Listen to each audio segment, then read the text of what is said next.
Gators. Okay. I was just checking to see if you were listening. From Destrehan, Louisiana. Hold on a second. Hey, guys! Hey! I'm having a press conference, okay? Thank you.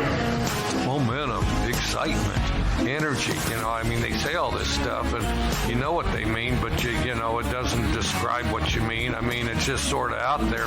You got barbecue back there, and you didn't invite me.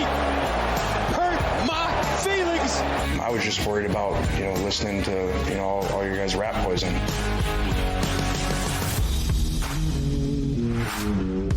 Welcome to Sideline Judgment. Here are your hosts, Sergio and Tyler.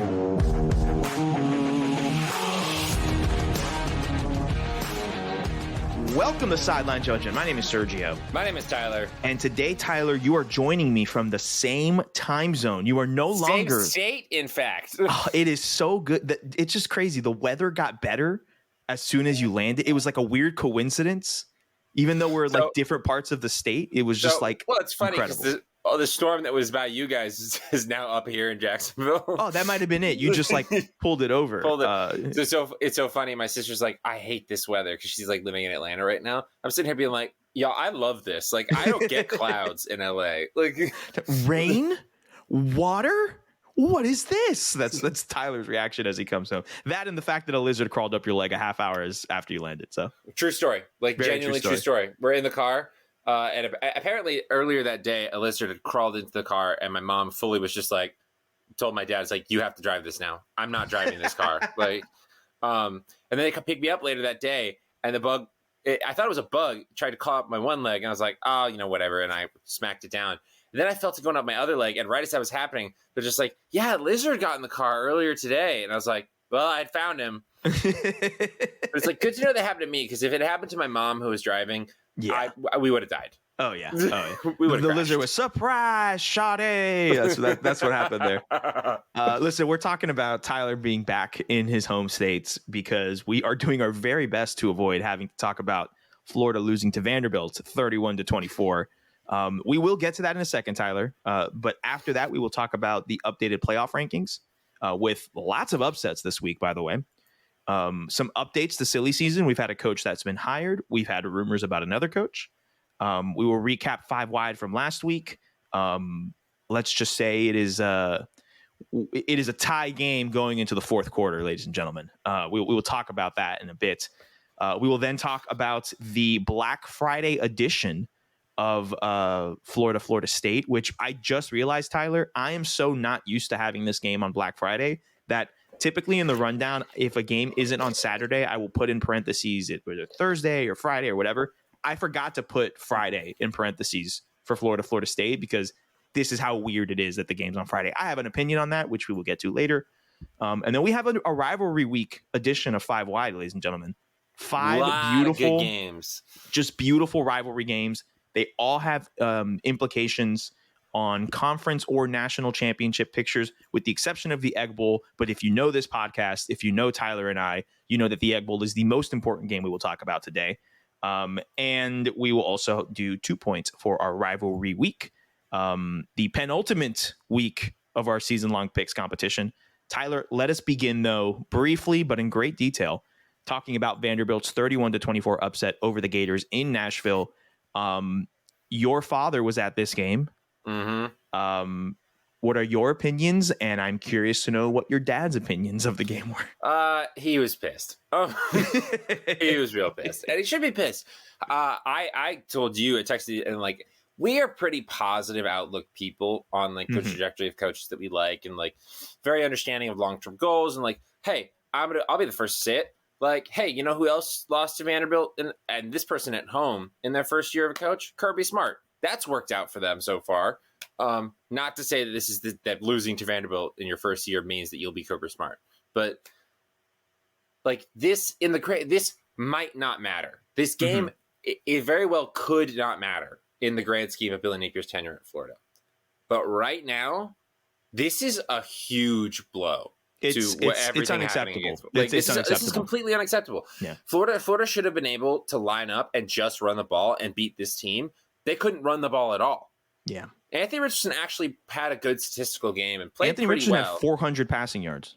he actually played pretty well. Anthony Richardson has been getting better as the season's gone on. All that goodwill that this team has bought up over the last 2 weeks, dynamite offense, defense playing lights out for 6 quarters, out the window. Because this was supposed to be the like surefire, like guaranteed win. Yeah. And I don't want to take credit to Vanderbilt. Vanderbilt is a good coach team. They built on their momentum. They capitalized on a few good plays. But this, let's be real clear about one thing also at the same time. This Vanderbilt win, this Florida loss is not about Vanderbilt. Correct. This is about Florida. Florida messed this up. And Billy Napier's got to take, I don't think like, Billy Napier's just got to take a long, hard look in the mirror and be like, okay, this is like an immediate, like, we have to fix this. And again, you can beat Florida State and pretty much erase that. Yeah. But it's, the defense lost a lot of points. Special teams, it was a tough swing in that regard. But it was that tough thing where the first half, Florida really was trying to settle into the game and didn't settle into the game at any point. Like I think people are going to take the 11 o'clock local kickoff, the fact that it's a much colder game than those Gators players are used to in Gainesville. I think people are going to take that and try to maybe make excuses for it. But listen, as you said, you and I are probably some of the most level-headed when it comes to Florida. We really do try to be level-headed and take our emotions out of it and be rational. I think even rationally thinking this is unacceptable. This wasn't something we really lost that game. It wasn't that Vanderbilt, and again, like you said, credit to Vandy. I think Clark Lee is working magic in Nashville. I think But Florida shouldn't. But a bad Florida team shouldn't lose to a good Vanderbilt team. Correct. That's the talent gap is that much different. Is that bad. I don't think that this team is that bad, and I don't think that Vanderbilt team is that good. Like, no. And like you said, the past 2 weeks of those goodwill and the wins, and I would even go back and say the past month of games, because even in the Georgia loss and even in the LSU loss, there were moments in that game where the offense and the defenses showed up and really showed, okay, there are things here that are happening. It's just so clear that LSU and Georgia have a better roster than us, and we're not going to beat them. So those were what I would call, I mean, there's no moral victories, but I would call them uplifting losses, right? You know, year one, I think that's something that you can positives categorize. To take away. There's things to build on. Exactly. And then we had incredible games against A&M and South Carolina, and we thought, okay, that's a full month of progress, consistency, development in this team that was essentially erased with this Vanderbilt game, like you said. Injuries had part to do with it. Not a reason, but something to keep in mind.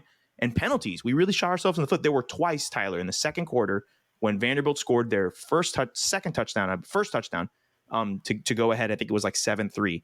Early in the second quarter, late in the first, early in the second quarter, Vandy was driving, and there were two instances where the Gators defense came up clutch on third downs. One of them to put them outside of field goal range, which would have forced them to punt, and the other kept the drive alive yet again, which put them in position to score a touchdown. Both on third down. It was a unsportsmanlike conduct after the play, and then like a face mask or roughing the passer type penalty. Things that just cannot happen. So clearly the guys were not there mentally.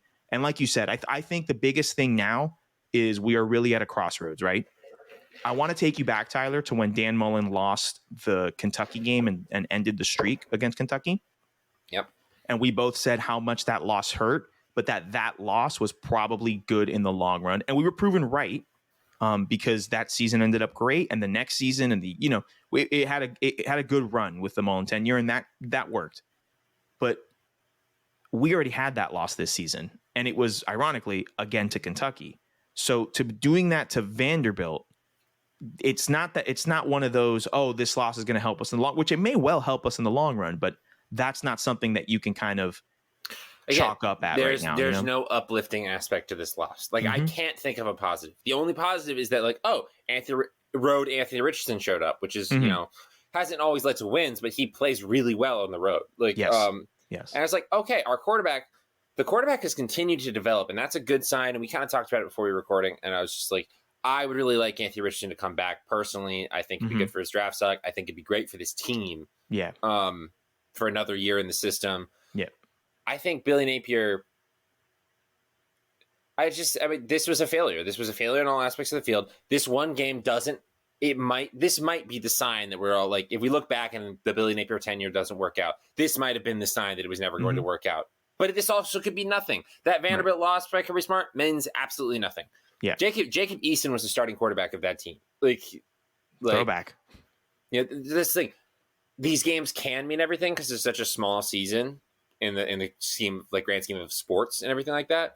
But at the same time, some games don't mean anything, and this might not mean anything. But it is unacceptable. You have got to fix this. I think Billy Napier, and we've all kind of been saying this all year, needs to see who he can add to his staff in the offseason. Like, I'm not as like he needs an offensive coordinator, but I do think you would benefit from some other different offensive minds adding in. Additionally, I'm willing to give Patrick Toney another year because you're playing with Grantham players. I think no, I'm very much in the, and we can have this conversation at the end of the season we can have like a full-fledged Florida postmortem. We can do that later on at the end of the season, but just quickly, I'm all in on Patrick Toney. Not in like I love him to death, but I think there have been clear developments. I think when they have decided to move toward a younger roster, players that not all of them that have been brought in by Napier's staff and Toney, but definitely guys that were not given looks before. And I mean, the pass rush improved dramatically when Brenton Cox was dismissed. Like, there's a lot of changes that I am positives that I can see. And so for me, I'm all in on giving Toney, not like giving him another year, quote unquote, but like, yeah, he's the DC. I'm cool with him staying there. And we can build on from that. Tyler, we'll talk a bit more of like the Gators wholesale when we get to the Florida State game. But also just to remind everyone, Billy Napier, like this could all get figured out in year 2 because a coach should get at least 2 years in my opinion, barring anything massively crazy. Billy Napier's first year at Louisiana, he went 7-7. Next year he went 11-3, then 10-1, then 12-1. Yeah, no, I'm with you. And I'm with again, you for sure. This is the SEC, but and this is my last point is that like the one nice thing about the situation as of right now, that doesn't mean that we can be complacent, but the improvement that I think Billy Napier brings is that we sit here in the midst of a terrible loss that should not have happened in any circumstance, and the future still feels brighter because of recruiting, because of team building. Whereas like this was the problem we had in the Mullen tenure when we lost inexplicable games. You look at it's like, well, what about next season? I'm like, oh, our recruiting class is actually looking not that great, so it doesn't even look like it's going to be better. I have pretty confident this team will be better next year. I agree. I completely agree. Will it be good enough? But and we'll see. You lose to Vanderbilt one time, and now you're questioning your team's like. I can't. It happens, man. It happens. I guess it shouldn't, but it happens.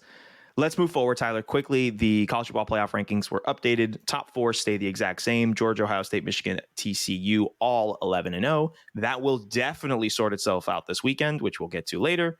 LSU climbing up to number 5 at 9-2. Again, that will sort itself out next week with the conference championship games. USC at 6, 10-1. Alabama at 7, 9-2. Clemson at 8 at 10-1. Oregon at 9 at 9-2, and Tennessee drops from 5 all the way down to 10 at 9-2. We will talk about Tennessee's loss later on. Anything specific stand out to you in the top 10, or do you want to move on? LSU, it's actually I was going to say LSU over USC is a little weird, but also it does make sense, honestly. Clemson is such a weird team to evaluate because they're 10-1. And lost to a good team is their only loss. But it doesn't really feel real. Yeah. Like I just think, even if they win out their next 2 games in stunning fashion, it's weird to say this about Clemson. Clemson, even if they blow out their next 2 games, I think needs help from other games happening, from other results to get into the playoff. You know? Yes, correct. But because we look at them and it's just like, other years, it's like, yeah, they're playing the ACC. It's not super great competition, but they're dominating. This is one of those years where I'm like, yeah, they're winning because they're better than everyone else in the ACC, but they're not dominating. So, right. It's like the committee showing like a 2-loss Alabama team seems more likely to get into the playoff than a 1-loss Clemson team. And I think a 2-loss LSU team. Well, a 2-loss LSU team would mean they beat Georgia in the title game, which puts them in. Puts them in. Yeah. I don't think a 3-loss LSU team would get in over. I mean, I don't think a 3-loss team gets in regardless. But I think I agree with you, but I think LSU has the potential to be the first one to do it. If other things go their way, you know what I mean? It's on the table. We haven't even had our first 2-loss team get into a 14 playoff, so I'm not entertaining a 3-loss team. I hear you. All right, cool. In terms of Group of 5 implication, all 3 of Tulane, UCF, and Cincinnati are still ranked despite UCF's upset loss this week. So in terms of the Group of 5, the American Conference representative, they are all still alive, just so you know. Silly season update, Tyler. We have a hiring. The Charlotte job has announced last week that Biff Poggi, he's the associate head coach at the What a name! What a name, right? Well, Biff is his nickname. I don't know his real name. I don't care. He goes by it. Biff Poggi, the associate head coach at Michigan. He spent the last 3 years in that role with Harbaugh. Seems like he wasn't a position coach. He was literally just like an associate head coach. So he was kind of a bit more overseer, program runner. He's most notably he's notable for founding the St. Francis Academy in Baltimore, Maryland, and led that high school team to national prominence. He also was a former college football player. He played at Duke and Pitt, and he formerly coached at Brown, Temple, and the Citadel. So similar academic profile as Michigan, I should say, Brown, Temple, and the Citadel. He'll have a little bit easier of a job in terms of academics getting players to play at Charlotte, but yeah, that is the hire. I don't really have much to say about this. Just wanted to update the silly season. We do want to briefly talk about the Auburn job, which has had some rumors over the past few days. Surprise. Surprise. I forgot the Twitter account that tweeted it out, but someone had reported. Go ahead. That means you have this lined up. Go ahead. No, it's not. I don't remember the guy's name. This is the other. So I have a very good friend of mine and friend of the pod, Courtney Mims, who works as the head of a sports department for one of the news stations in Biloxi, Mississippi. The guy who tweeted this was one of the people from the other sports station. So you're telling me friend of the pod, Courtney Mims is safe. Her job is safe. Oh, her job's fine. Yeah. Okay. Good. Well, it's funny because what then Lane Kiffin tweeted in response. Everybody was just like, Blake, do you have a comment on this as the head of the mentioned sports department? Lane Kiffin mentioned you by name. Are you hiring somebody new? Yeah. No, but I forget the guy's. I think it was John. I don't remember his last name. My apologies. Tweeted that it was rumored that Lane Kiffin was going to be stepping down from his position in Ole Miss in order to take the Auburn job. Yes. Which Lane Kiffin came out and was just like, nah, that's not true. Kiffin was throwing a heater, man. He was 7 innings into a no-hitter. He was going at it. Yeah. He was really he also then tweeted form. like a paper printout. It's just like, I'm just rumor is that John is stepping down from his position at this to go over to a position at WLOX. He put in which work. Is where my friend works. And it's like, but the rumor is that don't you have a big rivalry game to be preparing for, Lane? The rumor was that Lane Kiffin was going to step down from Ole Miss to take the Auburn job. Lane Kiffin's like, nah, I'm making fun of everyone who's suggesting this because we still got the Egg Bowl. Which Stephen Godfrey then tweeted in parentheses, no, not yet. Right. Because I think that's kind of how we feel about it. It's just like, yes, no, he absolutely is not stepping down yet. So I actually, he tweeted that. And then later on that evening, they put out a Patreon episode, Split Zone Duo, which I am a patron, so I listen to. And on that episode, they basically spent 15 minutes on that. Of the 30-minute episode, they spent 15 minutes on Auburn and Lane Kiffin. And they basically were saying, I think it was Gator great Richard Johnson. I think he said, I would not be surprised if Lane Kiffin coaches the Egg Bowl on Thursday, then resigns as the coach on Friday, and Saturday is in where's the game? Is it in Tuscaloosa this year? It's in Tuscaloosa this year. Yeah, is in Tuscaloosa watching the game. He wouldn't be surprised if it moved that quickly. It's important to note the Auburn athletic director former Michigan State athletic director. I think it's John Cohn is his name. John Cohn. Or Mississippi State. Correct. Yes. He is known for going out of left field is the best way to describe it. He has been reported to have been taking his time with many candidates for this Auburn job. Godfrey did confirm that he has spoken to Lane Kiffin, that John Cohn, the athletic director for Auburn, has spoken to Lane Kiffin personally multiple times about the position. So clearly there's conversation there. We both think it's going to happen. I want it to happen because I want to see Saban just so annoyed. I just think it's the best thing for content. That's what I was. Yeah. There's only two options that I really am entertaining for my own personal taste. It is that it is Deion Sanders or it is Lane Kiffin. Again, I don't even know if either of them are going to work at Auburn. Right. No, I don't know. I think they're both good. I think Lane Kiffin will crash out. It'll be spectacular. It'll be similar to Mullen. It'll be like 3 years of like, oh my God, this is incredible, boom, and then all of a sudden it's just like, cool. Yeah. I mean, Lane Kiffin is Icarus. He has a record of being Icarus. He will fly too close to the sun, his wings will melt, and he will come crashing down, and then he will go somewhere else, and he will fly too close to that sun and rinse and repeat. But it's just interesting, the rumors and all of that. I think it will happen. If you tell me, Sergio, with no insider knowledge, I think it'll happen. I do hope, though, that it happens if it does after the Iron Bowl, because I think Cadillac, we'll talk about this. We won't talk about this because this is not Williams deserves his shot at the job. Yes. And I think Cadillac Williams at minimum deserves to be the coach to go in and have the attention on him for the Iron Bowl and not on other people, whether it's Lane Kiffin or anyone else that Auburn will hires. You know what I mean?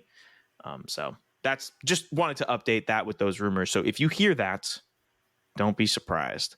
All right, Tyler, let's talk about 5 Wide last week. Let's talk about the games that happened.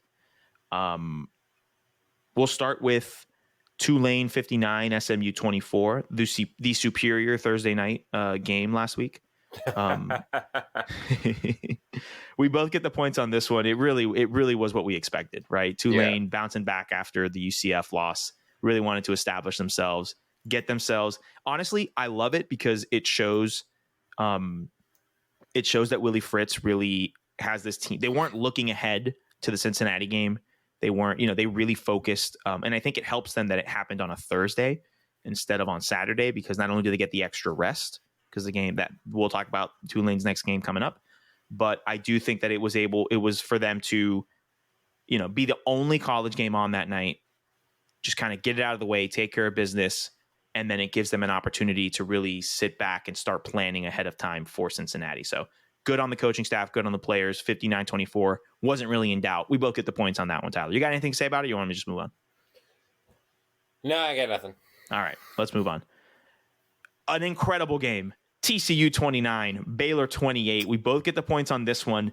The story here is this played out like every single TCU game has played out this season, right? Pretty much. They go down, they tie the game. They go up slightly, they then go down. They're then catching up, and it's a one-score game at the end of the game. The cojones on TCU to run this football with 10, 12 seconds left on the clock? Not many. It was 20 seconds when they snapped the ball. Okay, 20 when they snapped. They ran the ball. They then immediately threw the field goal team out. Like they were ready. They clearly had this as a plan. They went, and I think the ball was snapped with 3 seconds left. TCU kicks a game-winning field goal and wins the game. All in 20 seconds, they ran a play, got the field goal unit out, kicked the field goal, and won the game. It's one of those when your significant other is like, how much time is left? And you're like 20 seconds, but it ends up being 10 minutes. No, this was actually 20 seconds. Actually 20 real life seconds. Yes, 20 real life seconds. It's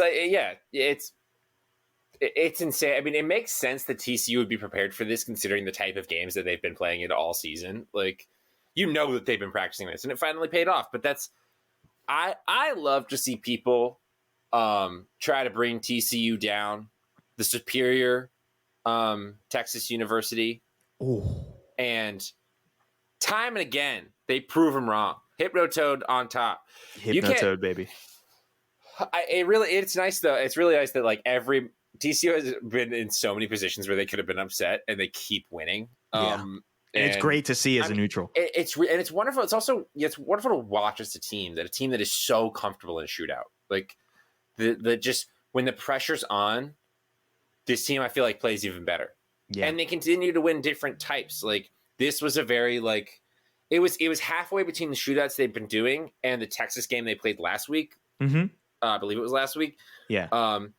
Where it's like, okay, it was more grinded out than most of the other shootouts, but there still was like points and things like that. But yeah, it's great to see. Baylor's a good team, but it's great to see TCU continue to win. I agree. I feel like Baylor's record does not reflect how good of a team they are, and especially how well coached and defensively they are. I think Dave Aranda, he's not the popular name right now, but I really do think he still is one of the better coaches in the country, especially defensively. So we both get the points on that one as well. Yeah. I mean, I'm very happy that, barring them messing anything up, it looks like TCU is going to be getting into the college football playoff. I hope so. But we can have that conversation later. I won't say that they control their own destiny, but okay, that's something I would like for you to elaborate on at a later date. Yeah, I don't know. Well, it's just I can see if they win the next 2 games by 1 point. That like people convince themselves that they're not worth a shot in, which is ridiculous to me. But like, well, especially because they've been winning 1 possession games all season long. Undefeated. That's what they do. But whatever. All right, moving on. Bedlam, Oklahoma State 13, Oklahoma 28. Oklahoma officially bowl eligible.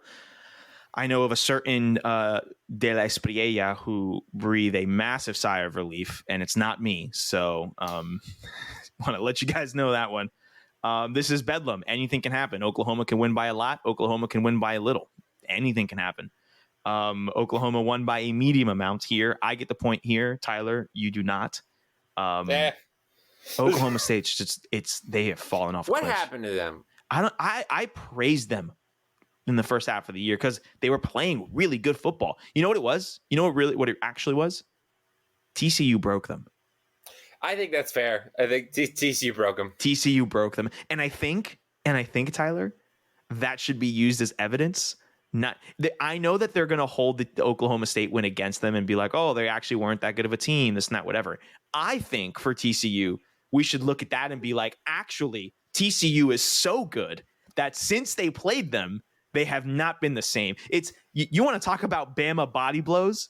It's been 6 weeks of Oklahoma State not getting over the TCU loss. Talk about incredible, huh? Just saying. This is a good point. Thank you. I practiced it in the mirror. I did. All right. The uniform game of the year. I don't know. All rivalry games should be color on color. Yes. This game should also be played on a rivalry week. But I know disagree. You disagree? Notre Dame has to. Yeah. Oh boy. Yeah. A certain school in Indiana. Anyway, USC 48, UCLA 45. Fantastic football game. Great job. Caleb Williams. He got that dog in him. Yeah. Got that dog in him. We both got the points here because we both picked USC. Tyler, what'd you think of this game? Since you know, I know you're not in your resident Big Ten location, but I know you did. You have a soft spot for these 2 Big Ten teams. So I really wish I could have gone to this game. This game was sold out. I know. I had an 8:30 flight the next morning, so I couldn't even have attempted it. But I get that. By the way, side tangent. I was looking up tickets. I might just buy a ticket to the Rose Bowl, even though I don't know who's playing in it. Just I think you should. They're not are that you expensive. Kidding me? Oh man. Based off what I thought they were. Anyway, yeah, I think UCLA proved pretty much what we knew about them the whole year is that they were good. Mm-hmm. USC proved that they could be in the clutch. They could handle it because I think they came out a little limping at first. Yeah, and then, UCLA was up to start this game. I think they started 14-0 UCLA. And Caleb Williams looked around that's and not went, a lead. That's not a lead against not a lead. Caleb Williams. No, not against the Lincoln Riley offense. It's not a lead. I think this was finally the game where USC kind of reminded everyone that they exist. Like, it was always, because the thing is that USC's had this whole thing all year where it's just like, yeah, but they're gonna lose again at some point, right? It's like, it's that thing where it's not that they're on the West Coast because it's USC, but like USC hadn't been good, and all the Pac-12 teams are good, and it's just like we've been burned by the Pac-12 so many years. I don't think a Pac-12 team has made it since Washington in 16? That I think Washington is the only Pac-12 team to have made the playoffs. No, Oregon made the national championship game in the first season. The Marcus Mariota team. That's right. Oh, how could you forget the Florida State Oregon Rose Bowl with Jameis Winston slipping? One time and Washington one time. It has been, I think, almost 7 years since the Pac-12 team was in the playoff, because they do this every year. It's typically Oregon or Washington that's been doing it.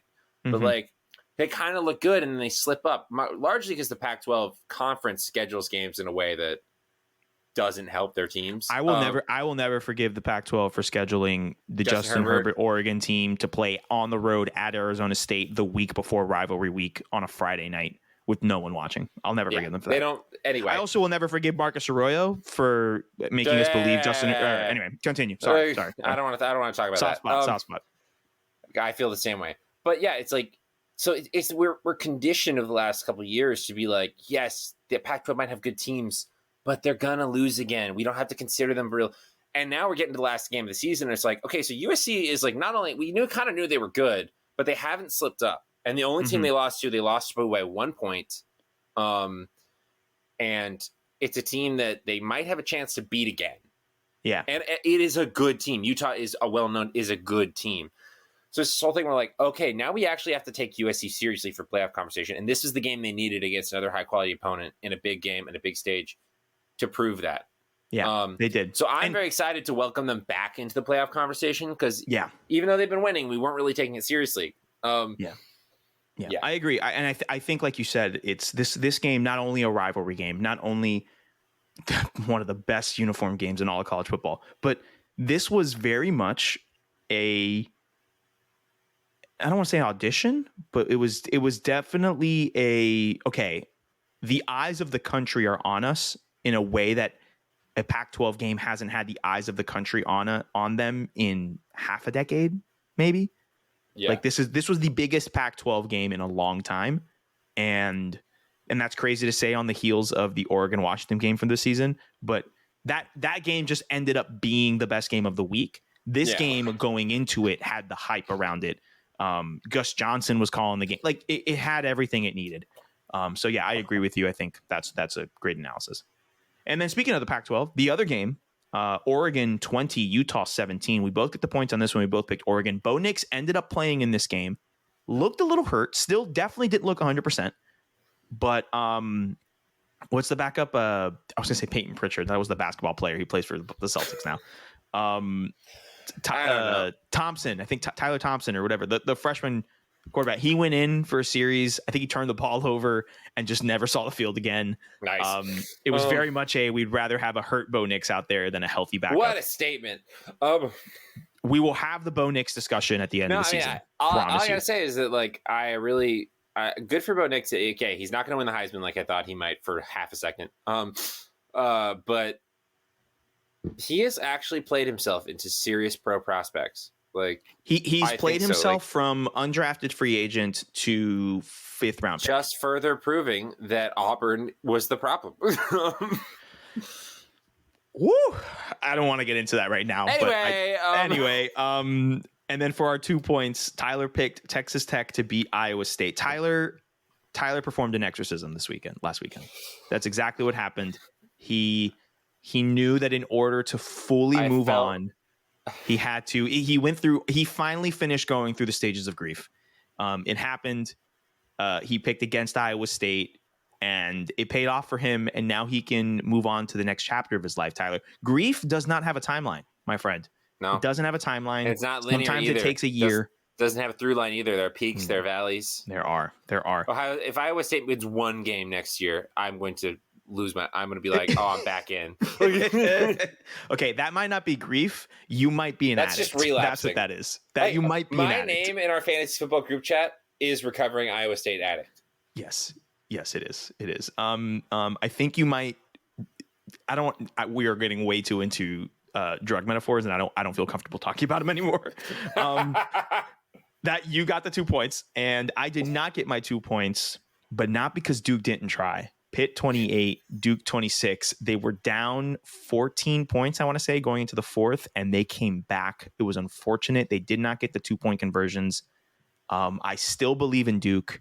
I still think they're a good team, and I cannot wait to cheer for Duke watching the formerly known as the Belk Bowl, currently the Duke's Mayo Bowl, because you know for a fact that's what they're going to play in, and you know for a fact it's going to be a fun time to watch. Don't care who they play. I'm excited for that. Yes, so I did not get them, which brings our total, Tyler, 43-43, deadlocked heading into the fourth quarter. That is rivalry week. Okay. All right. This is stressful. We haven't had one this close in like a long time. The last time we had it was 2019. And I remember that because I was living with my mom and my stepdad. And I remember being in that room. And that year came down to the Army-Navy game, which for those that are new, right, we do this competition through conference championship games. If we are still tied at conference championship games, it is one game, winner take all. Army-Navy, we flip a coin for one, and that person picks one side and the other person gets the other side, and we put it in the hands of the troops is what we do. Yep. If we get there. Hopefully we don't get to that point, because are you ready for what I'm about to say? Because military intervention is always a last result. And we're going to move forward. Tyler, the non-5-wide games to recap this week, we have to start with one of the craziest upsets of the season, and that is South Carolina dropping 63 points on Tennessee, who, by the way, Tennessee scored 38, so it's not like their offense wasn't clicking. But this game was 63 to 38 in favor of South Carolina. Spencer Rattler, 6 touchdowns, 438 yards on the day. This was the Spencer Rattler that had all the Heisman hype at Oklahoma. He came out for a one-night only revival concert. It was incredible to see. And it was very, very unfortunate that Hendon Hooker went down with torn ACL in that game. Now, they didn't lose this game because the quarterback went out. No, they were already losing. This game was over when that injury happened. This is very unfortunate to see. This is injury to insult. Yes, literally. It was very unfortunate to see. We wish him nothing but the best in a speedy recovery. Joe Milton came in. He will probably be playing against Vanderbilt this weekend and probably in their bowl game. Or he will be playing because, Hendon Hooker's out for the year, and I don't know if he'll be ready. Does he have an extra year of eligibility? No, he's a super senior. He's going to the draft. He's done. Man, that's the end of his college football career. Poor guy, because he was fun to watch in college. I liked him when he was at Virginia Tech. I thought he was good, but clearly he reached his collegiate ceiling this season at Tennessee, and it's unfortunate to see a guy go down like that. And it sucks also for his pro prospects, because he was always going to be, because he's so much older than everybody else. Yeah, he was always going to be kind of like a lower, he was playing himself into like back of the first round, second round top. But now with this injury, when it's happening in the year, probably the unlikelihood of him even being able to do training camps and testing and all this kind of stuff. And pro days, and his draft stock's going down too, which sucks. And I'm really... it sucks to say, but I don't think he has any draft stock anymore. I think if he makes a roster, it's going to be as an undrafted free agent and someone taking a flyer. I think someone can spend I honestly hope if that's the route that happens, I hope when he gets healthy, lights it up on a practice squad and gets a shot at a roster, because he's too talented and has given us... yes, I can say this, even though I dislike Tennessee as a football program. He has given us a lot of joy as college football fans this season, and I hope for the best for him. So wishing him a speedy recovery. Very unfortunate thing to see. Sir. Other games, Tyler, the aforementioned Ole Miss, they lost to Arkansas 42-27. Seems like Lane Kiffin's brain was somewhere else at the time of kickoff. So Weird. Just want to point that we already talked about that Lane Kiffin stuff. So just a reference. Georgia 16, Kentucky 6. This game is always close. Like, I don't get why people. This is too. Okay, it's always close, and Kentucky never wins it. Yeah, this is what happens in this game. That's exactly what it is. I have no takeaway from this game. Like, I really don't. I'm like, okay, Kentucky is exactly what I thought they were. And it doesn't change anything about Georgia. They score 6 points. Yeah, it doesn't change anything that I think about Georgia at all. Yeah. James Madison 42, Georgia State 40. I'm shouting this out because James Madison, I think they have 7 wins. Are they 7-5-4 right now? They're 7-3 right now.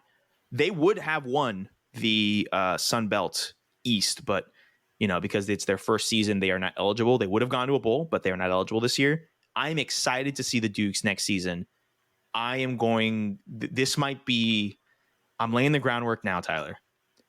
This might be one of my, how I drive a few extra bandwagons as I moonlight as fans of other teams, and it changes every year. Yeah, I think James I might have to start looking looking up that win total for James Madison next year. I might have to look at that and look at those. Start to have to get friendly with the napkin. Yeah, those preseason preseason Sun Belt championship odds might be juicy for me. So keep an eye on that space. Kansas State 48, West Virginia 31. I just want to say Neil Brown, not that hot of a take, but I think his time. I think he might be a casualty on Black Monday. So or Black Sunday. I hate to hear that. But I hate to hear it too. No, Wisconsin 15, Nebraska 14. The interims going at it. Tyler, tell me if you're concerned about this. Alabama 34, Austin P 0. The spread was in the 40s. Typically, Nick Saban to cover the spread on SoCon Saturday is kind of a lock. Are you concerned? Boy, this is a good question. I mean, this is actually kind of goes back to our can we? I mean, we talked about this. Alabama's in slight sort of decline. Okay, all right. Thank you. I just wanted you to let me know. It's the thing. I don't even know if people on Alabama's staff believe they have anything to play for, which is ridiculous because you have everything. Every game you have something to play for. Of course. But I can't believe you said that on Iron Bowl week of all weeks. Yeah. I'm giving eyes. I know. I know. Podcasting is a visual medium. I know. No, I mean, maybe you just had respect for Austin Peay. Yeah, that is true. Michigan 19, Illinois 17. Michigan won this game in part because of a blatant offensive pass interference call that was not called on Michigan on a 3rd and 8 that would have basically ended the game, and Illinois would have won 17-16. Brett Bielema afterwards tweeted out the video of the play and said, I apologize to Illinois fans, to our team, to our supporters. We will make sure to coach up and we will make sure to put an emphasis in practice and coach up defending against offensive pass interference. Never change, Brett Bielema, never change. Navy beating UCF 17-14. I just want to point this out. I am the UCF defender on this podcast. I am the champion of the group of 5 on this podcast. This week, UCF's playing in our spot. They have our time spot right now. The Florida State game is a Friday night at 7:30 on ABC. The UCF game is a 7:30 kickoff on Saturday night. I'm gonna put my SEC Homer Power 5 hat on. This is unacceptable. How dare they? I refuse to be subjected to 2 directional institutions in the state of Florida being given a 7:30 Eastern time spot on a Saturday night of rivalry week and having the preeminent flagship university of the state of Florida and the Florida State University, that's the nicest way I'm going to say that name, having them play on a Friday night. What is this? Who is this? I'm going to ask the question, the famous question. Is this what we want football to be? Is this what we want football to be, ladies and gentlemen? That is why UCF, you lost to Navy 17-14. That's why you bottled it, because the karma couldn't handle it. Took our spot, man. Here's what I gotta say. Salute to the troops. Salute to the troops. I guess military intervention isn't the last resort. Not in the state of Florida. Ooh, moving on. Geopolitics. No, but in all seriousness, you can't do that, UCF. You can't bottle that game. They really had the inside track to host the American title game. They Gus controlled their Malzahn- destiny. Gus Malzahn messed up an inside track. No, It's Stop. funny. I was at a Friendsgiving on Saturday evening after this game, and of course, most of my friends are UCF fans. So they're talking about the game, and I'm sitting there, and I said, guys, I told you before I told you when Gus was hired, Gus Malzahn is good, and I amended my statement. I said, Gus Malzahn is good for 3 what just happened losses a year. And Alexa, my girlfriend, came in and said, actually, you said 2. And I said, well, you know what? It happened 3 times. So what do you want me to say? I was trying to be nice. Oh, man. And then I said, actually, no, 2 in the conference, because one of them was Louisville. And it's like, 2 in the conference, guys, 2 in the conference. Oh, man. Sorry. I had to get that off. no, I had yeah, to get that you off gotta my get chest. that off your chest. I think that's it. I do want to mention real quick before we move on. Virginia Tech beat Liberty 23-22 in a win for leftists everywhere. But no, but the nice part about this game, in all seriousness, was Virginia Tech ran out of the tunnel waving the Virginia Cavaliers flag. Obviously, Virginia had that tragedy last week with their football players passing away in a tragic shooting. It was nice to see Virginia Tech, put humanity above rivalry. Obviously, Virginia canceled their game against Coastal Carolina last week. The Commonwealth Cup, Virginia Tech, Virginia this year was supposed to be played in Blacksburg and Virginia Tech. That game has been canceled. Obvious reasons, completely understandable. Both teams are not bowl eligible. They're not playing for a title game. There's no real reason to play this game in the wake of this tragedy at Virginia.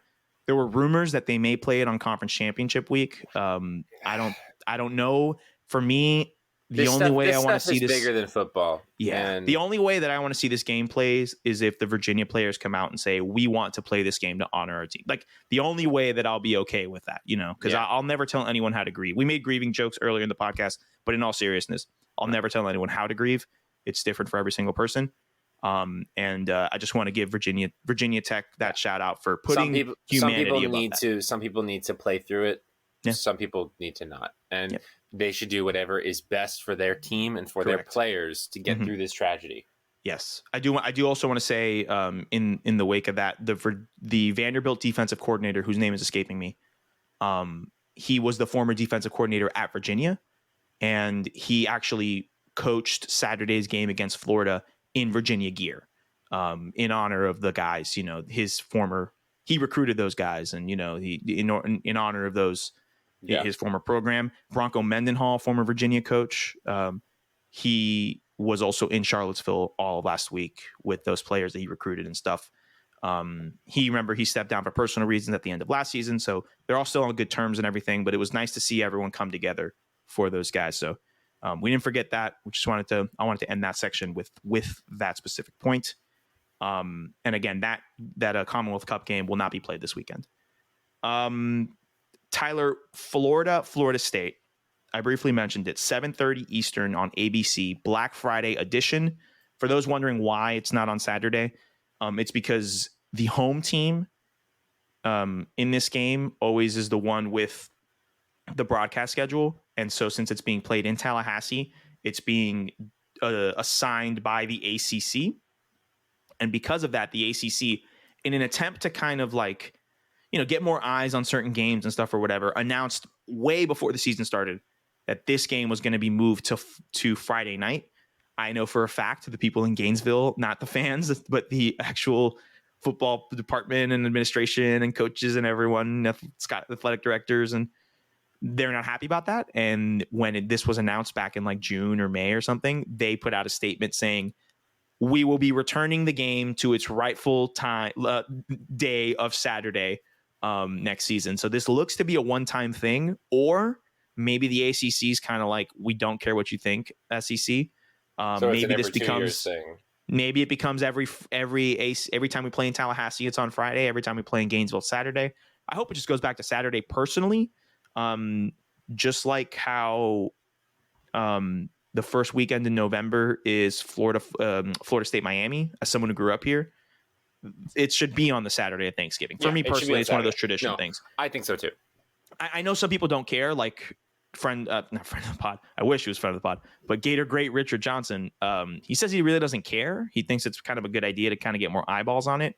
This is hands down, I want to say, probably the game of the day, in my opinion, on Friday.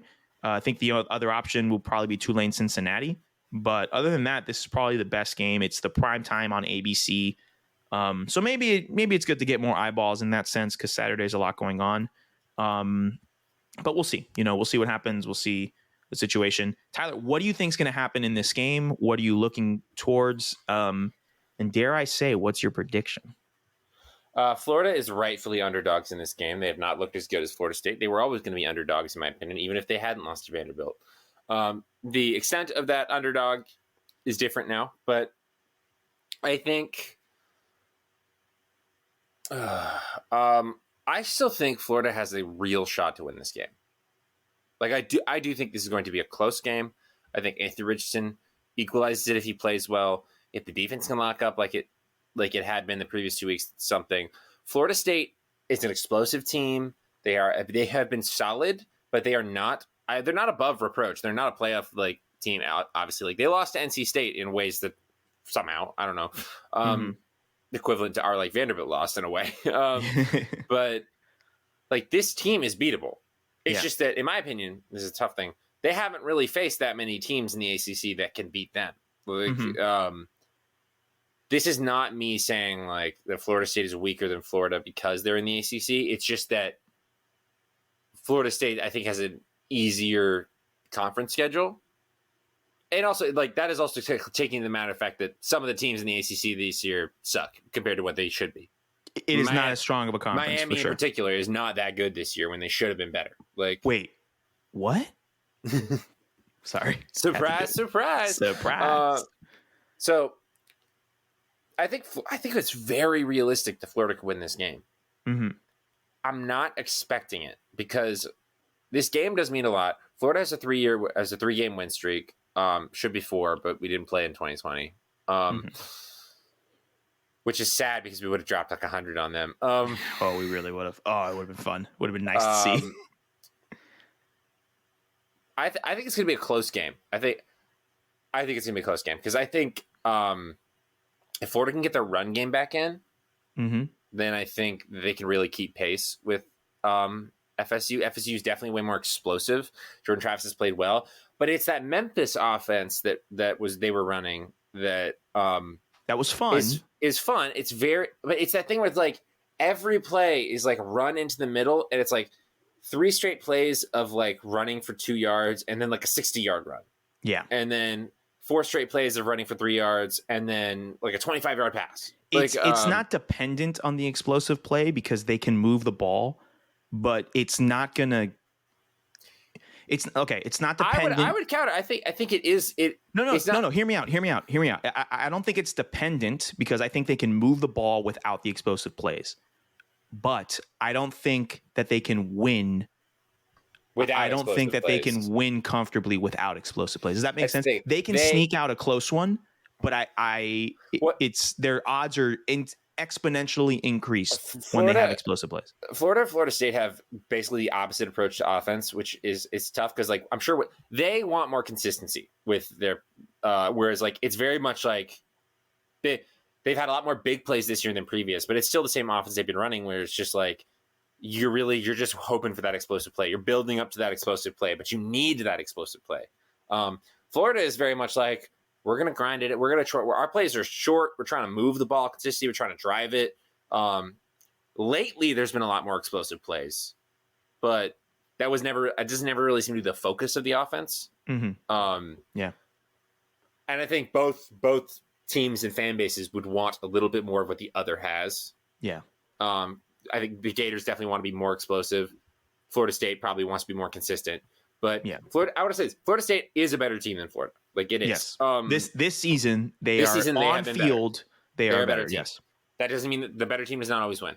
Correct. We especially know in this that rivalry very well because of what just happened last week. Exactly. Let me run down, Tyler. Let me run down the games to you. Okay. Because what scares me the most is that in the past, and not just with Florida State, but teams that we've come up against.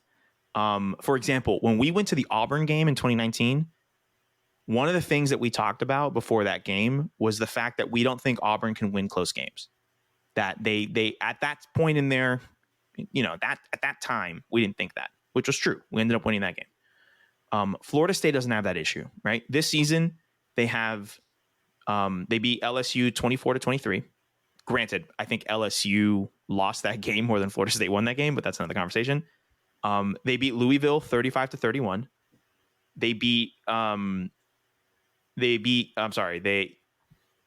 Those are like the two, like they have the ability to win those close games was my point, right? But they also have the ability to lose those close games, right? They lose to Wake Forest 31-21, and that was like a late touchdown to kind of extend it, right? They lose to NC State 19-17. They lose to Clemson 34-28. There's these situations where they kind of get outplayed, Let me read to you what I wrote for my Gators Wires prediction, because not only am I proud of it, but I think it really sums up my opinions of this game. After a month of seeing incremental growth and consistency, the Vanderbilt game really took the air out of the balloon. We knew this season was going to be up and down, but a loss to Vanderbilt was not on my bingo card. The worst part was that the loss was self-inflicted. In theory, that should mean that the Gators are primed for a bounce back. Florida State is good, full stop. This is not the team Florida fans spent the last 5 seasons making fun of. Mike Norvell has done a great job in rebuilding this roster, both in traditional recruiting and the transfer portal.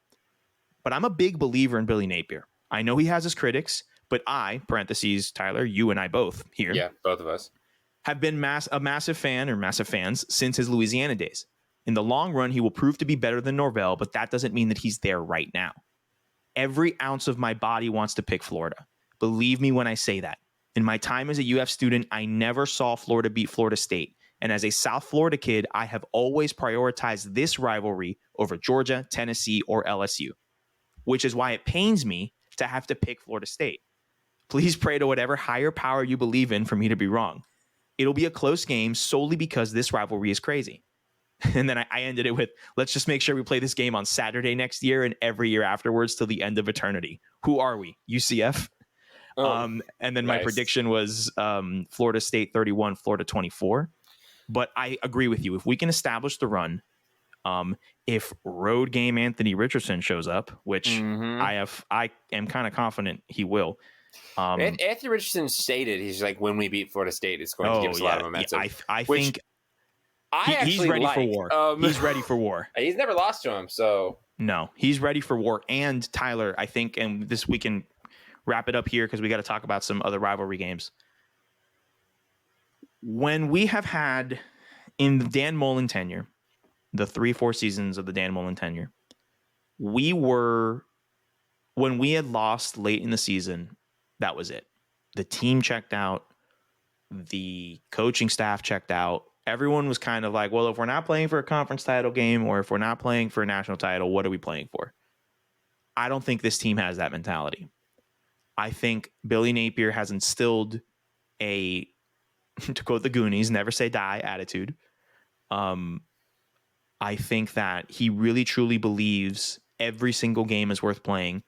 And I think he understands after losing to Georgia, after this embarrassing loss to Vanderbilt, I think he understands that he needs to end on a high note with the full roster, right? Because in the bowl game, we may not have guys like Osiris Torrance, probably a first-round offensive line draft pick. Might not have Anthony Richardson if he's going to declare for the draft. He may sit out. So this is the last game he has with every single man on his roster. He needs to end his first year with a statement win, just like he started his first year with a statement win. So I'm hoping I'm wrong in my prediction. If I'm using just my brain, I'm taking Florida State in a close game. But I hope I'm wrong. And I really do think that this is going to be one of those you can't explain it games. And the key will be running the football and getting after Jordan Travis. Those are my two things. This game to me, honestly, this game is on the defense. Like It's tough because I do feel like the offense will show up to a degree, but it's really is the defense going to limit Florida State at all? Yeah. Because that was the problem in the LSU game. That was the problem in a lot of the games, is that like as much as when the offense is clicking, the defense was struggling to limit them at all.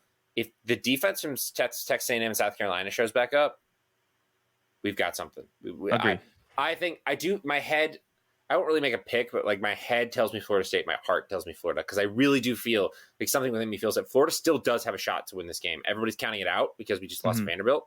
Yeah, but Florida has a real shot to win this game. Like, my emotions for the rest of 2022 are gonna be dependent on multiple sporting event results on Friday. I just want to point that out. Multiple sporting event results on Friday. Let's go to rivalry week. Let's go to rivalry week. We start off with the only football game that matters on Thanksgiving, and that is the Egg Bowl.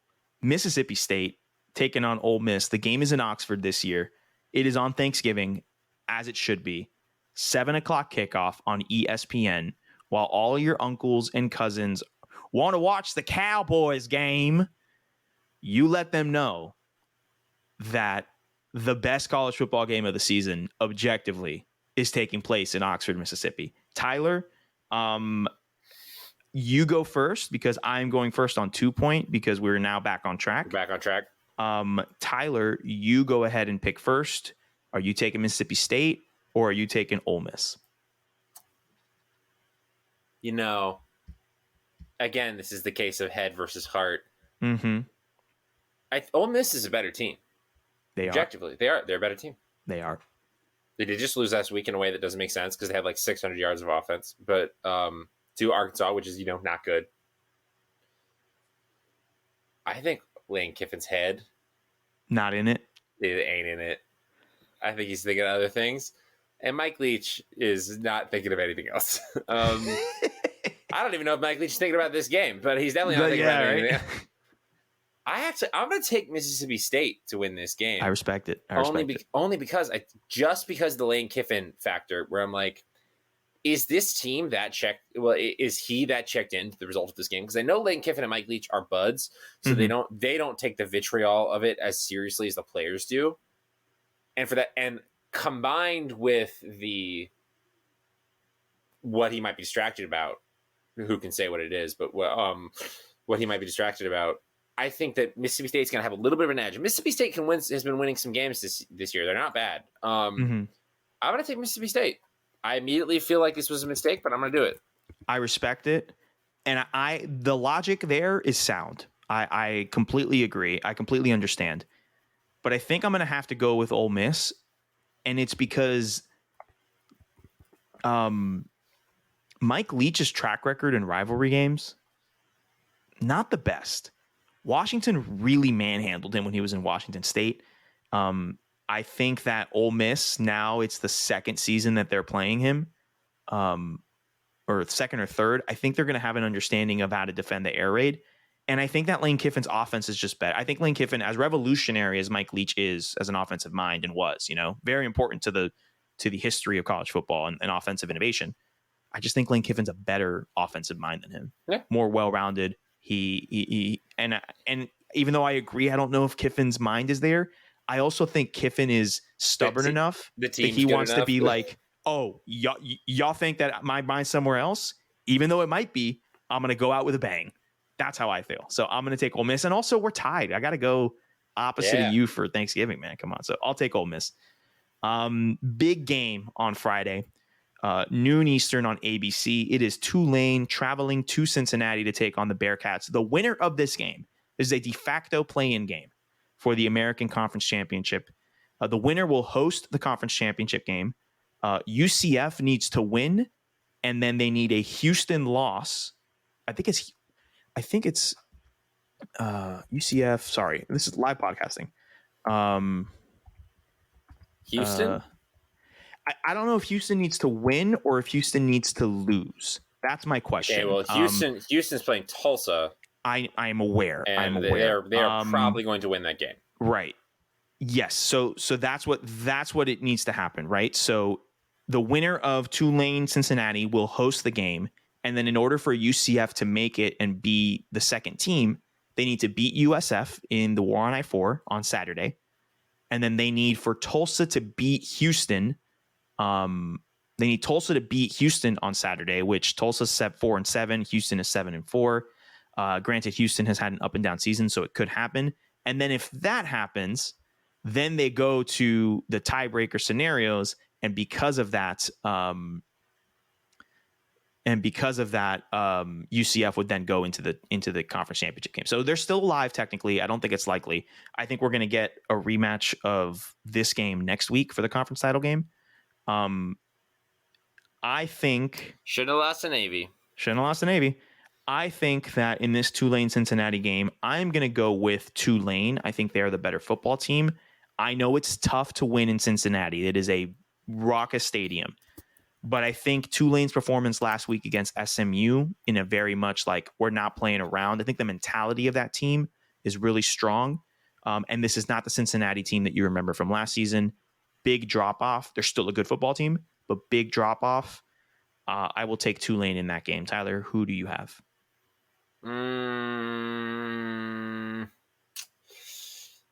I wanted to pick Tulane, but because it's rivalry week, I'm going to go with Cincinnati. Okay. I love it. I think it's going to be close. Yeah, I agree. I think Cincinnati's been like a surprise good team in so that they haven't actually fallen off too much after losing so many players last year. Like we all kind of thought that they would, and then they look at them, they're 9-2. Right. And if they win, they host the conference game. Yeah. And they could realistically make the Cotton Bowl, like still on the table. Still on the table. Yeah.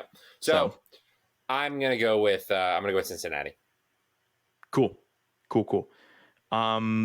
Next up, we have arguably the game of the year.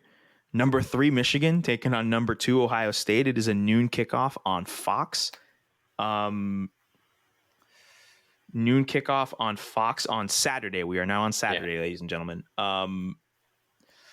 This is tough, man. You get the first pick. I get the first pick. I know you have something. I know you have things to say about this. I do, but I want you to make your pick, and then I will tell you what I have to say. I think it's kind of funny to me that like Ohio State and Michigan have been so rock solid this whole season. We barely talked about them because they've just been better than anyone they played. They were undefeated. But I think it's another situation where I'm like, I think Ohio State's in a different tier than Michigan. Now, Ohio State's struggled here and there this season. Michigan's been good, but I'm going to be completely honest with you. I haven't watched a lot of Michigan games. Like, they don't play very exciting football, and they play teams that they're clearly better than. So, it's not typically very entertaining for me. It's so easy to prioritize other games. I think Ohio State's going to win this because Michigan did a big thing winning last year. I believe that Ohio State is at home this year. So correct. The game is at the Shoe. They're at the Shoe. I do think Ohio State is better. I think Ohio State has a more solid, consistent passing offense. Michigan just needed an offensive pass interference penalty to not be called to win a game against Illinois, which credit to Illinois. They're not actually that bad. But I think last year was definitely one of those things where, like, I thought when I picked Ohio State last year, it was because even though Ohio State was ranked less, they actually hadn't been that impressive. I was like, oh, the matchup is going to be good because I still don't think Michigan can cover Ohio State. I was wrong. This year, I think they're both pretty good. Ohio State hasn't quite shown those inconsistencies in the same way, and Michigan has not looked as good as last year. So, now they're at home. I think Ohio State's going to take this one. Okay. I see that. What I was going to say is I have all season been talking about how I think Ohio State is the best team in the country, and I think that they are going to win the national championship. And I still believe that to an extent. But my concerns here are that I thought that Jackson Smith and Jigba was being held out for all these weeks for this game, and then obviously the conference title game, and then the playoff run. It seems like he might not be able to play this weekend, and that does change a little bit. We have Marvin Harrison Jr., who is, by the way, him. Marvin Harrison Jr. is him. Incredible player. CJ Stroud, as we all know, one of the best quarterbacks in college football right now. Michigan is probably going to be without their starting running back. He got hurt. Ooh, But that's huge for them. But I love what this Michigan defense has done, even with losing guys like Aiden Hutchinson and, a lot of they had a really great pass rush. The fact that they're still one of the better defenses in the country is making me question a lot of things. I don't know who's going to win this game, Tyler. This is one of the toughest decisions I've made all season in terms of 5-wide picks. I think that Michigan has a good enough defense where they can neutralize one of Marvin Harrison Jr. and Jack Smith and Jigba. But with the concerns of Jackson Smith and Jigba's health, I want to pick Ohio State. It's rivalry week, baby. But I think my gut is telling me that Michigan's going to win like a 1-2 point game on the road. I'll go. For the sake of the content, I will go with Michigan. I love it. I still firmly believe that Ohio State, when healthy, is the best team in the country, at least offensively. And they could still very much win this game and whatever. But I think it's a low scoring game. I think the only way Ohio State, not the only way, but I think if Ohio State wins this game, they're winning by 14 or 17. Yeah. Like I think they're taking care of business. But if this game's close in the fourth, Dwayne Haskins dropped 60 games. Yeah. If this game's close and we're going into the fourth and it's a 3-point game or Michigan has a 1-point lead or it's tied, I like my odds with Michigan. For the sake of the content, I'll take Michigan. Wow. I cannot believe I just did that. Moving out west, Oregon State, the game formerly known as the Civil War. It is a 3:30 kickoff on ABC. I have the first pick here. This game is being played in Corvallis. As much as I love Jonathan Smith, as much as we are a Beavers podcast, I think what Oregon showed last week, the Pac-12 championship game is not set yet. USC will be in it. They are for sure in it, but it is between Oregon and I believe Washington. I think Washington, because they beat Oregon, so they have the tiebreaker. That's what it is. Okay, because Utah is basally out of it now because Utah lost to Oregon. Correct. And UCLA lost to USC. So, although UCLA has a tiebreaker over, I don't think UCLA has played Washington. This is so confusing. I think it's very likely it is either going to be Oregon or Washington. I think if Oregon wins, they're in. Yeah. I think if Oregon wins, they're in. And so for that reason, I'm going to take Oregon. Bo Nix is going to come out there. Hopefully he's gotten healthier. I will be taking Oregon. Don't give me the look, Tyler. Don't give me that look. I'll take Oregon in this game. I'm going to assume you're going to take the Beavers here. Or not. Yeah, I'm going to do it. Okay. I didn't want to because I do think Oregon wins this game, but it's rivalry week and we're tied. And also it's Oregon State. It's a team that I love and they're ranked and they're good. And I'm like, for the record, it's a team we both love. Yes. I'm just picking. Yes. Yeah, but I'm talking about my decision. So got it. I'm going to go with Oregon State. Why not? Perfect. Keep the train moving. And then lastly on 5-wide, Notre Dame taking on USC, 7:30 kickoff on ABC. Tyler, you have the first pick. Who do you got? Y'all. You think I moved out to a Big Ten town to pick Notre Dame? Now that the team in my now hometown is relevant again? No. I'm going with USC. I do think Notre Dame has a chance of winning this game in regards to that Notre Dame's not bad, but USC has been looking great. I think Utah is better than Notre Dame, and Utah barely beat them at home. Yes. So USC at home, gonna win, gonna cement their status as a real deal playoff team going into conference championship week, where they're good. They're gonna face a good team, so they're gonna get to prove it. I think USC is gonna take this one. Yeah, I agree. I will be also taking USC. I think for me, it's more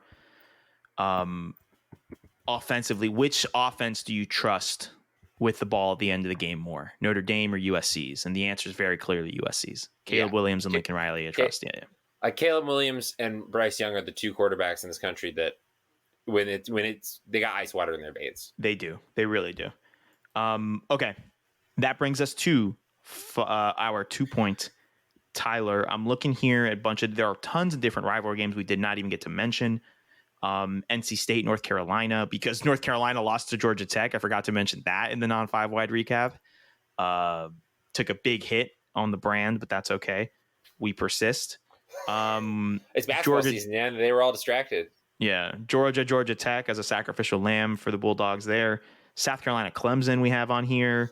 By the way, we didn't get to talk about it enough when we did the Tennessee. I'm not letting that one game convince me that Spencer Rattler's good again. No, that was blood magic. I don't know how that happened, but that was not. No, that wasn't real. No, it was not. We got Duke, Wake Forest. We got Utah, Colorado, LSU, A&M. Good Lord, A&M this season. Whew, insane. So bad. Pitt, Miami, Washington State, the Apple Cup. All right, I get first pick. A lot of good games. A lot of really good games. I think I'm going to go. You know what? I'm going to go Friday, 3:30 Eastern on ABC. I'm going to go with a bounce back. I'm going to go North Carolina to beat NC State.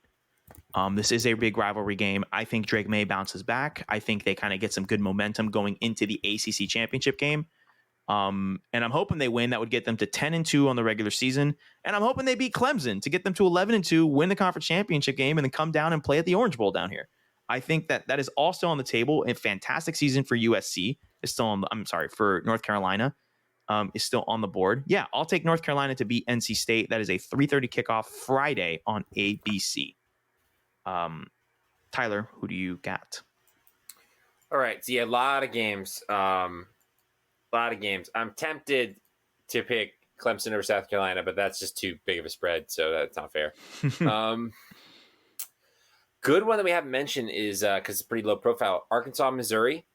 Yes. Is good because I feel like Arkansas, but Missouri has kind of won some weird games. I don't think Missouri, but they're both kind of an equal level of meh.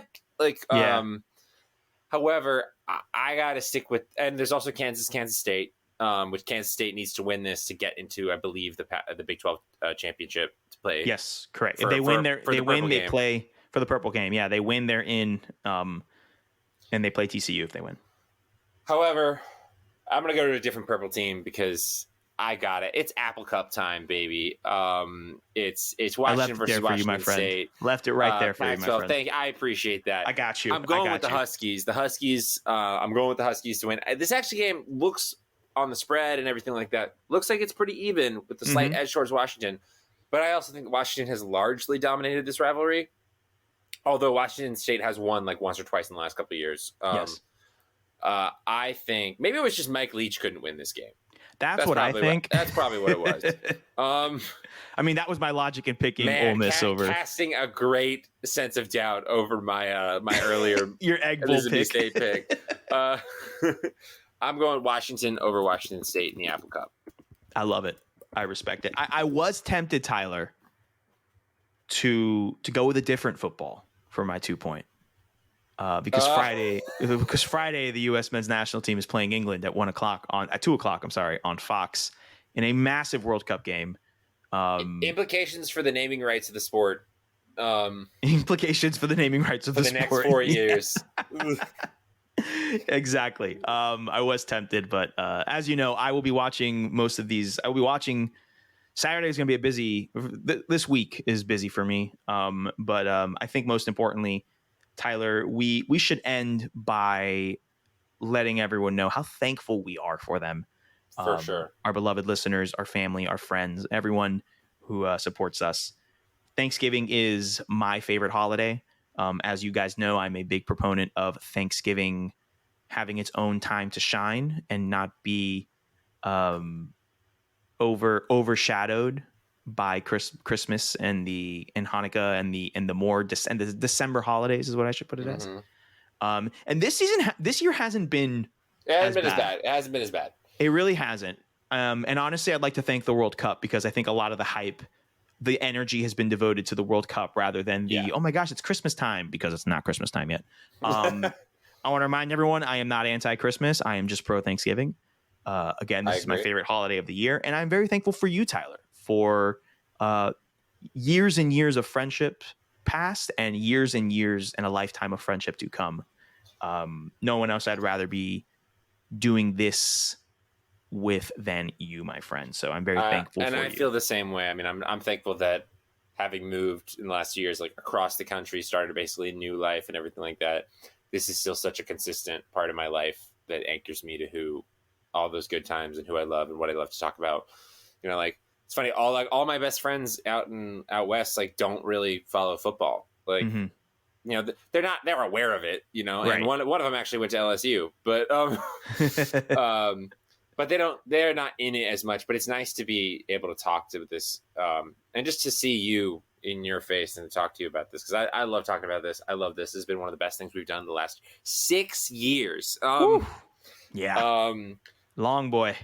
Yeah, but long boy. Excited for another season to come to an end. Same. And at least the regular season. Yes.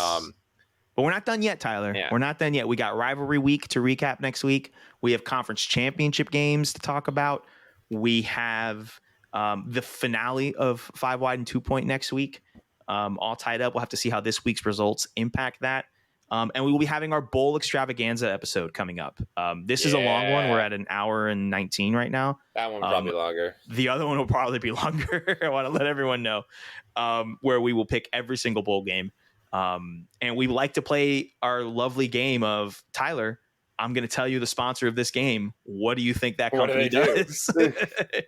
So we have all of that to come up in the next few weeks. Tyler, anything else you want to say before we sign off?